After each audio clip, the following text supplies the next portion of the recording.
નો પગાર વધ્યો છે ટીઆરપી વાળાનો, અને ખુશીઓથી લોકોને મીઠાઈ ખવડાવી છે. અને એમનો કહેવાનો એવો મંતવ્ય હતો કે અમારી જે માંગણી હતી સરકાર સુધી પહોંચાડી છે તમે લોકોએ, અને ખુશીથી હરખથી લોકોને મોઢા મીઠા કરાવ્યા છે. તો હું મીડિયા વાળા ચેનલ વાળા સૌનો ખૂબ ખૂબ આભાર માનીશ, કારણ કે અમારી જે માંગણી હતી એના વતી જે સરકારને વાત પહોંચી અને અમારા ટ્રાફિક બ્રિગેડમાં જે પગાર વધારો હર્ષ સંઘવી સાહેબે કર્યો એ ખુશી બદલ અમે બધાને પ્રેસ દ્વારા મિત્રોને પબ્લિકને પેંડા વેચી અમે ખુશીનો માહોલ કર્યો છે. તમારો ખૂબ ખૂબ આભાર સુમરા સાહેબ અને તમારી ટીમનો અને તમારા બધાનો, પોલીસ અધિકારીનો, બધાનો ઓહોમરમાંથી ખૂબ ખૂબ આભાર માનું છું.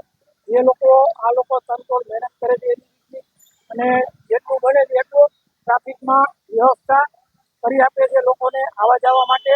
એટલે અહીંયા નેહરુ ગેટ ચોક અને મોરબીના તમામ નાના મોટા પોઈન્ટ છે એ બધા અધિકારીઓ અને ટીઆરપી જવાનોનો હું ખૂબ ખૂબ આભાર માનું છું. જય હિન્દ, જય ભારત.